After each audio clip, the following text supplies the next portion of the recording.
तो hello everyone, welcome to Atom Polytechnic. जैसा कि आप सभी को पता है कि हम यूपी पॉलिटेक्निक या फिर बिहार पॉलिटेक्निक एंट्रेंस एग्ज़ाम 2025 की प्रिपरेशन हमने स्टार्ट करा दी। ठीक है, सो उसी के रिगार्डिंग हम आपको फिजिक्स, केमिस्ट्री और मैथ तीनों के क्वेश्चन प्रोवाइड करा रहे हैं। ठीक है, जिसमें से फिजिक्स और केमिस्ट्री के क्वेश्चन प्रोवाइड कराना हमने स्टार्ट कर दिया है।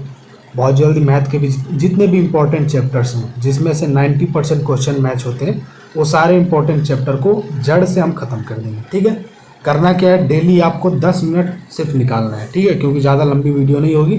10 मिनट के वीडियो में 30 से 40 क्वेश्चन हर चैप्टर से आपको मिलेंगे। ठीक है, तो चलिए स्टार्ट करते हैं। देखिए, पहला जो क्वेश्चन है हमारा वो ये है कि आँखों में प्रवेश करने वाले प्रकाश की मात्रा को नियंत्रित कौन करता है।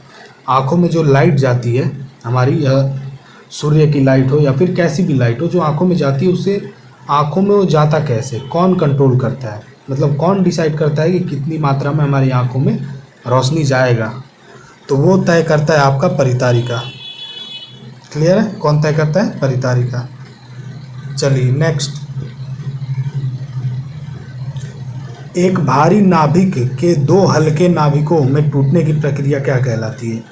एक भारी नाभिक के दो हल्के नाभिकों में टूटने की प्रक्रिया क्या कहलाती है। नाभिकीय संलयन कहलाती है या फिर नाभिकीय विखंडन कहलाती है। दो ऑप्शन है आपके पास। ठीक है, दो ही ऑप्शन मैंने रखा है। ठीक है, क्योंकि टाइपिंग करने में ज़्यादा ही टाइम लग जाता है, दो ही ऑप्शन रखा है मैंने। तो इसमें से जो राइट आंसर है वो है आपका नाभिकीय विखंडन।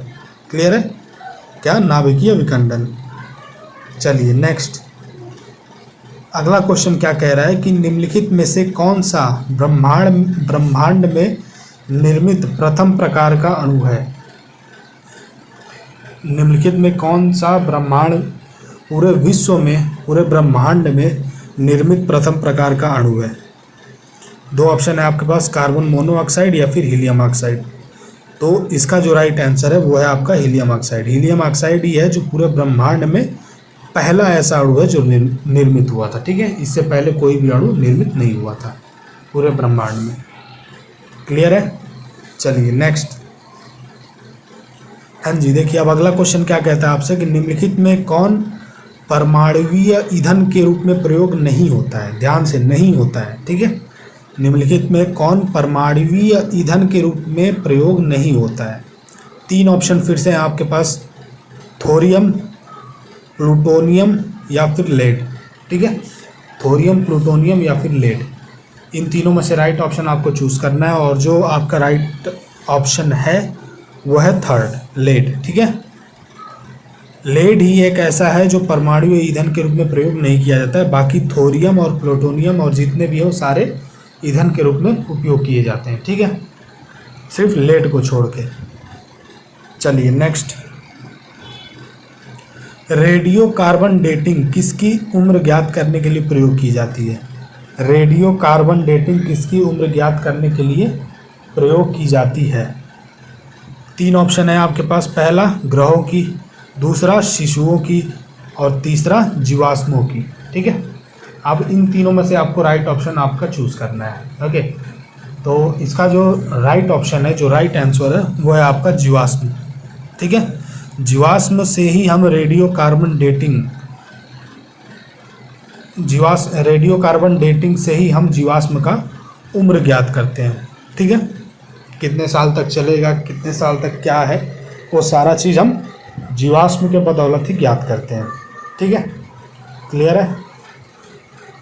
चलिए नेक्स्ट, निम्नलिखित में से कौन एक सदिश राशि नहीं है। इन तीनों में से आपको सदिश राशि नहीं है वो वाला चूज करना है।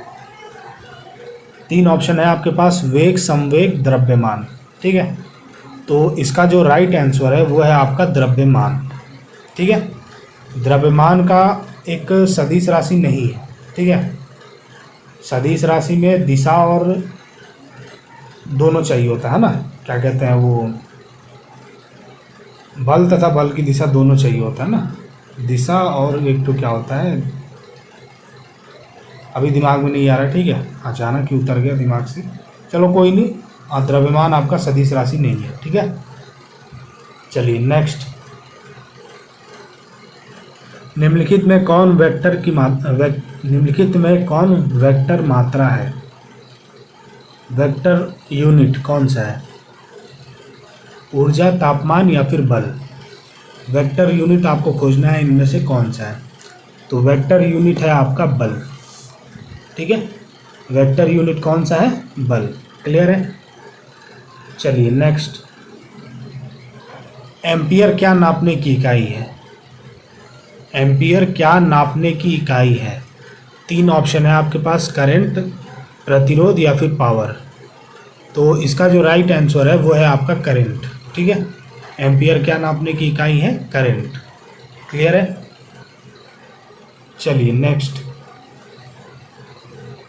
नाभिकीय ऊर्जा प्राप्त करने हेतु आवश्यक है, क्या आवश्यक है? क्रोमियम, सिलिकॉन या फिर यूरेनियम? नाभिकीय ऊर्जा प्राप्त करने के लिए क्या आवश्यक है? क्रोमियम, सिलिकॉन या फिर यूरेनियम? 3 ऑप्शन है आपके पास, तीनों में से जो राइट ऑप्शन है वो है आपका यूरेनियम। ठीक है, नाभिकीय ऊर्जा प्राप्त करने के लिए क्या जरूरी है? यूरेनियम। चलिए नेक्स्ट, विद्युत चुंबकीय प्रेरण की खोज किसने की थी?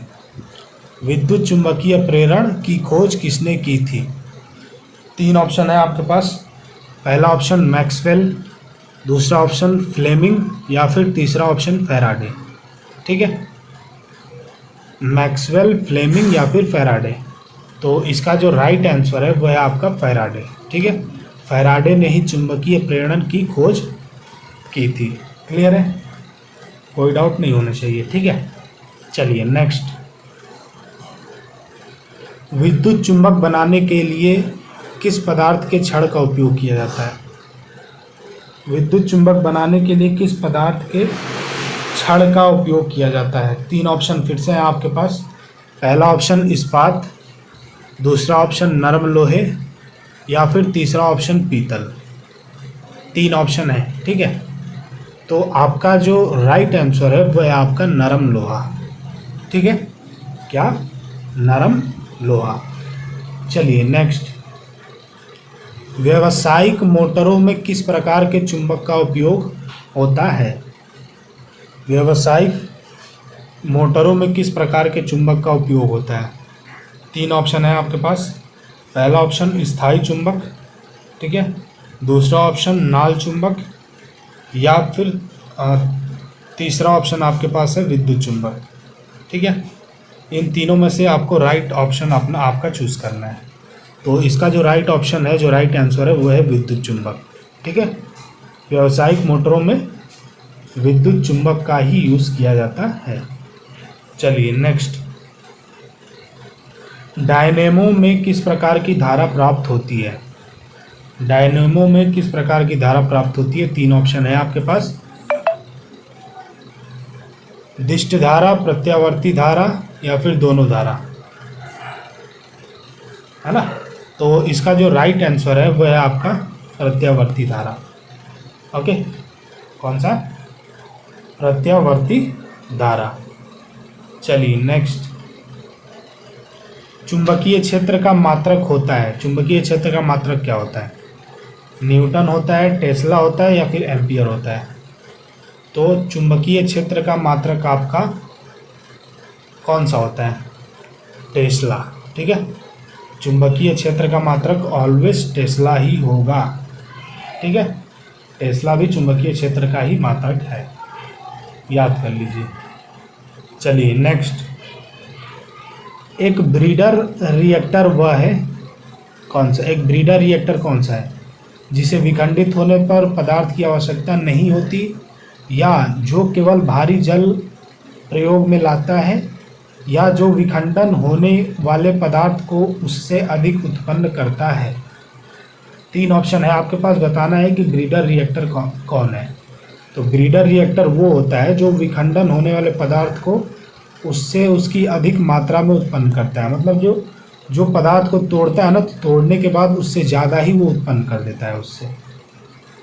ठीक है, चलिए नेक्स्ट,